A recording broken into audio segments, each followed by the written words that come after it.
ஏற்கனவே அண்ணன் செங்கோட்டையனை பற்றி நாங்கள் அனைவருமே கருத்துக்கள் சொல்லிவிட்டோம்.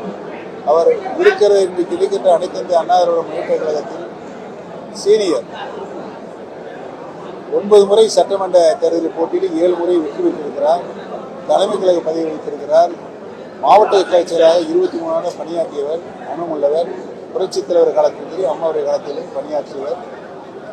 ஒரு விழா நடக்கின்ற பொழுது அது அத்திக்கடவு அவிநாசி என்ற திட்டம் மாண்புமிகு அம்மாவில் தான் விதை போட்டார்கள், சட்டமன்றத்தில் அறிவித்தார்கள். மத்திய அரசுக்கு அந்த திட்டம் அனுப்பப்பட்டு திரும்பி வந்து விட்டது. மாண்புமிகு அம்மாவில் மாநில அரசிலிருந்து அந்த திட்டத்தை நிறைவேற்றுவேன் என்று சபதமாக அறிவித்தார்கள். அறிவித்ததோடு மட்டுமல்லாமல் நிதியும் ஒதுக்கினார்கள் என்பதுதான் வரலாறு. விவசாயிகள் சார்பாக அவருக்கு நன்றி, அத்திக்கடவு வருந்தருக்கு நன்றி தெரிவித்தார்கள். அந்த கூட்டத்தில் தலைவர் படமும் அம்மா படமும் இல்லை என்ற மனக்குறையை செங்கோட்டையன் தெரியப்படுத்தினார். அதற்கு அவர்கள் பதில் சொல்ல போது அது தனிப்பட்டவர்கள் நிகழ்ச்சி என்று பேட்டி தயார் ஜெயக்குமாரா பேச்சு வைத்தார். அந்த படம் இருக்குல்ல, அந்த படத்தில் வந்து ரெட்டையில இருக்கு, கொடிஷன் இருக்கு, அது எப்படி தனிப்பட்ட நிகழ்ச்சி ஆகும்? அவருடைய மனசு இதயத்திலிருந்து வருகின்ற மனசாட்சி கூட பேசினார் செங்கோட்டையன். அதாவது தமிழக மக்கள் இன்றைக்கு 1 கோடி தொண்டர்களும் விரும்புவது பிரிந்திருக்கின்ற அனைத்து இந்திய அண்ணா திராவிட சக்தியில் அனைவரும் ஒருங்கிணைக்க வேண்டும். ஒருங்கிணைந்தால்தான் எதிர்வரும் காலங்களில் நம்மளுக்கு வெற்றி வாய்ப்பு பிரகாசமாக மாண்புமிகு அம்மாவுடைய ஆட்சி நிறுவ முடியும் என்ற கருத்து வலுவாக மக்களிடத்திலும் ஒவ்வொரு அதிமுக தொண்டர்களின் மனதில் இருக்கிறது. அதைத்தான் நாங்களும் சொல்லிக் கொண்டிருக்கிறோம். இணைய வேண்டும் என்று. அவர்கள் என்ன சொல்கிறார் என்றால் இலக்காரமாக பேசுகிறார். ராஜன் செல்லப்பா மதுரையில் இருந்துட்டு பன்னீர்செல்வம் 6 மாதம் வாழைப்பட்டு அவர் சார்பா எடப்பாடி போய் பேசுவாராம். எது சார்பா யாரப்பா சொல்லிட்டு எடப்பாடி நாங்கள் பேச சொன்னோமா? அனைவரும் இணைய வேண்டியதுதான் சொன்னோம். எங்க சார்பா நான் போய் முன்னே வந்து பெட்டிஷன் போட சொல்லல. அந்த அதெல்லாம் இல்லை. ஒருமித்த கருத்தோடு இணைய வேண்டும். அதுதான முடிவு, நல்ல முடிவு. அதைத்தான் நாங்கள் சொல்லிக் கொண்டிருக்கிறோம். ஏனென்று சொன்னால் ஒற்றை தலைமை வேண்டும் என்று சொல்லி அவர் ஒற்றை தலைமையை வந்ததற்கு பின்னால் 11 தேர்தல்களை அவர் சந்தித்திருக்கிறார். 11 தேர்தல்களை தோல்வி அடைந்திருக்கிறார். ஈரோடு இதுக்கு முன்னால் நடந்த ஈரோடு சட்டமன்ற தேர்தலில் தோல்வி, 66,000 ஓட்டு வித்தியாசத்தில் தோற்றிருக்கிறார். 2 தேர்தலை புறக்கணிப்பு செய்திருக்கிறார். 234 தொகுதிகளிலும் இரட்டை இலை சின்னத்தை போட்டியிட செய்து மாண்புமிகு வெற்றி பெற்ற அம்மா அவர்கள் வெற்றி பெற்ற அனைத்து இந்திய அண்ணா திராவிட முன்னேற்ற கழகம் இன்றைக்கு தேர்தலை சந்திப்பதற்கு லாயக்கற்ற தலைமையாக இன்றைக்கு விளங்கி கொண்டது.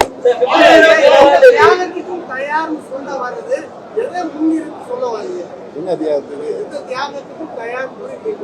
ஆமா,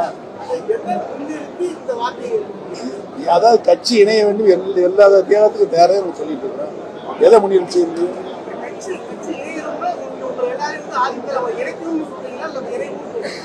எல்லாரும் இணைந்து செயல்படும். 89 வந்து பிரிஞ்சு போட்டிடுறாங்க. ஞானியமானியும் அம்மா அணியும் சேர்ந்து அப்போ வந்து தோடிட்டு இருந்தோம். திமுக வந்து குறைந்த இதில் வந்துருச்சு, ஆட்சி அமைச்சு. என்ன ஆச்சு? அடுத்த நாள் காலையிலேயே தலைவர்கள் இணைவருக்குனால் தொண்டர்கள் இணைஞ்சிட்டாங்க. நாங்கள்லாம் காலை 8 மணிக்கு போய் எல்லாம் 2 அணியும் சேர்ந்து 40 நகர செயலாளர் ஜானங்களை அண்ணா சிலைக்கு மாலை ஓட்டி இணைஞ்சோம். அதை பார்த்து தமிழ்நாடு ஃபுல்லாக இணைய வேண்டும் என்ற குரல், உரிமை குரல் எழுப்பட்டது. அப்புறம் தான் தலைவர்களுக்கு கூடி பேசினாங்க. அதான அன்னைக்கு நிலைமை.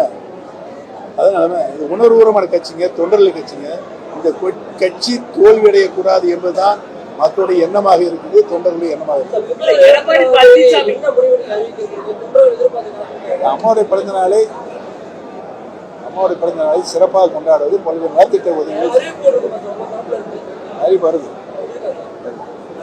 எடப்பாடி பழனிசாமி தலைமையில அதிமுக சிறப்பா செயல்படுதுன்னு அங்க இருக்க மூத்த அமைச்சர்கள் எல்லாம் சொல்லிக்கிட்டு இருக்காங்க. அப்படி இருக்கும் பொழுது இணைப்புக்கான என்ன செயல்படுதுங்க? என்ன செயல்படுது? ஜெயிச்சிருப்பார்ல அவரு.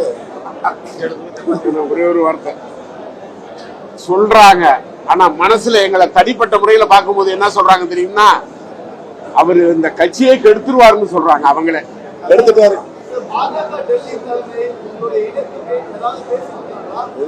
பாஜக டெல்லி தலைமை உங்களுடைய இணைப்பு அதெல்லாம் பரம ரகசியம், பரம ரகசியம். ஏற்கனவே சொல்லிட்டு அடிச்ச பேசுறாங்க அப்படின்னு இப்போ இல்ல, அதற்கு ஆரம்பத்திலிருந்து நம்ம கட்சி வந்து இணையன்னு தான் சொல்லிக்கிட்டு இருக்கோம். பிரிஞ்சா நாலஞ்சா பிரிஞ்சு முடிக்கல. நம்ம தேர்தலில் 2016 தேர்தலில், 21 தேர்தலில் சொன்னீங்களா, கேட்டீங்களா? அவர் எந்த அளவுக்கு வந்து இங்கே வந்து பேசினாரு? பாஜகவுடன் கூட்டணி அமைப்பது எப்படி தீ குளிக்கிறதுக்கு சமம் அப்படின்ட்டு ஓஎஸ் மணியன் கொண்டவர்கள் சொல்றாங்க. நீங்க பாஜகவோட கூட்டணி அமைப்பதால் நம்ம வெற்றி பெற முடியும்னு சொல்றீங்க. இல்லை, ஏற்கனவே நாங்கள் என்டிஏ கூட்டணி தான் இருக்கிறோம். நான் அந்த சின்னத்தில் தானே, பலாப்பழ சின்னத்தில் சுயேட்சை தானே அந்த லிஸ்ட்ல தானே வந்துச்சு, என்டிஏ லிஸ்ட்ல வந்துச்சு. இல்லை, ஓஎஸ் மணியன் பிஜேபி கூட்டணி தான் ஜெயிச்சாரு. அதை சொல்லுங்க. உங்களுடைய பார்வையில தேர்தல் ஆணையம் என்ன முடிவு எடுக்குன்னு நினைக்கிறீங்க? அவங்க வந்து இண்டிபெண்டன்ட் பாடி, அவங்களுக்கு தனிப்பட்ட அதிகாரம் இருக்கிறது. ஓபிஎஸ் பார்வையிலோ மற்றவங்க பார்வையிலோ அவங்க முடிவெடுக்க மாட்டாங்க. அவங்களுக்கு சட்ட விதி இருக்கிறது. அந்த சட்ட விதியில தான் கட்சி, ஒரு கட்சி பதிவு செய்யப்படுகின்ற பொழுது சட்ட திட்டங்களை பதிவு செய்து அங்கொண்டி கொடுக்க வேண்டும். அதிலிருந்து மாறுபட்டால், இவர்களை கொடுத்து மாறுபட்டால் அந்த சட்டத்திலிருந்து நடவடிக்கை எடுக்கின்ற உரிமை இந்திய தேர்தல் ஆணையத்துக்கு உண்டு.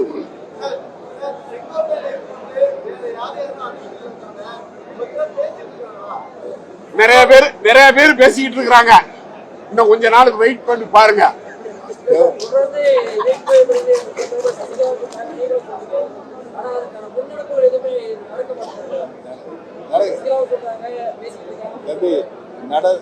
நடந்தால் நடக்கும், நடந்தாதான் வாழ்வு, இல்லையா வாழ்வு. அந்த ரகசியம் சொல்ல முடியாது. நீங்களே வந்து சேர விடாம தடுக்கிற மாதிரி ஒரு சூழ்நிலை உருவாக்கிறீங்க. அதுல இவரு தான் ரொம்ப தீவிரமா இருக்காரு. இவரும் தீவிரமா இருக்காரு.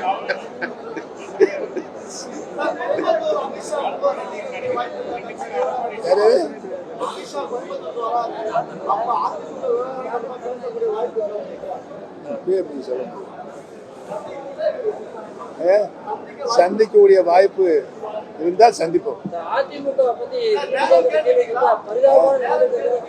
இதுவரை கேட்கவில்லை.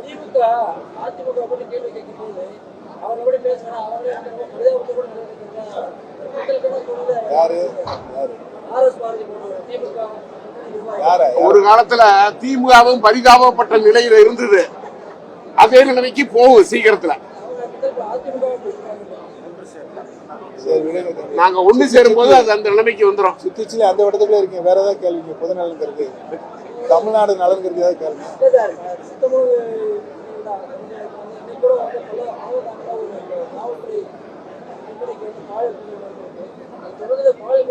இன்னைக்கு பாத்தீங்கன்னா அறிக்கை, நீண்ட அறிக்கை கொடுத்துருக்கேன். நிதி ஒதுக்க முடியாதுன்னு சொல்லிட்டு தர்மேந்திர பிரதான் சொல்லியிருக்காரு மத்திய அமைச்சர். அது எங்களுடைய கடும் கண்டனத்தை நான் அறிக்கையின் மூலமாக தெரிவித்திருக்கிறேன். பேரறிஞர் அண்ணா அவர்கள் சட்டமன்றத்தில் தீர்மானம் நிறைவேற்றி அனுப்பினார். புரட்சி தலைவர் அவர்களும் சட்டமன்ற தீர்மானமாக நிறைவேற்றினார். இருமொழிப்பள்ளி தான் எங்களுடைய உயிர் மூச்சு என்று. மாண்புமிகு அம்மா அவர்களும் சட்டமன்றத்தில் தீர்மானமாக நிறைவேற்றி இருமொழிப்பள்ளி தான் தமிழுடைய விருப்பமாக இருக்கிறது என்று நிறைவேற்றி அனுப்பினார். நான் சட்டமன்றத்தில் பேசுகின்ற பொழுது நானும் இதையே வலியுறுத்தி பேசுகிறேன். ஆக அனைத்து இந்திய அண்ணா திராவிட முன்னேற்ற கழகத்தினுடைய தொண்டர்களை உரிமை பெற்றுள்ள குழு இருமொழிப்பள்ளியில் நிரந்தரமாக உறுதியாக இருக்கிறது.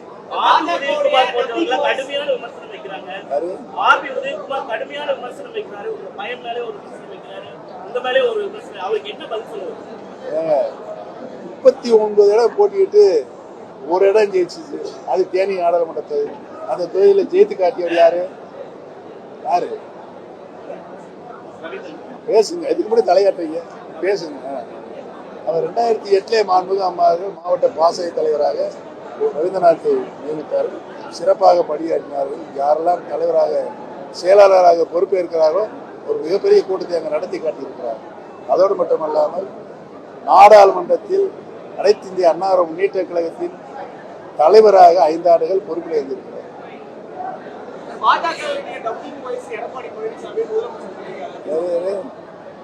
அது அவங்க 2 பேர் தாங்க பதில் சொல்லணும். சட்டமன்றத்தில் பார்த்தீங்கன்னா அவங்களுடைய பாடி லாங்குவேஜ்லாம் 2 பேருடைய பாடி லாங்குவேஜ் டிஎம்கே அதிமுக பேரில் வச்சு உட்காந்துருக்காங்கல்ல, அவங்களுடைய பாடி லாங்குவேஜ் உண்மையான எதிர்கட்சி அங்கே செயல்படுறாங்களா? இல்லை. ஒரு முதலமைச்சர் வந்து எதிர்கட்சி தலைவரை பார்த்து ஹலோ ஹலோ சுகமானு கேட்குறாரு. அப்போ இவர் பழனிசாமி ஆமா நீங்கள் நலமான அவர் கேட்குறாரு. இப்படி தானே போய்கிட்டு இருக்குது.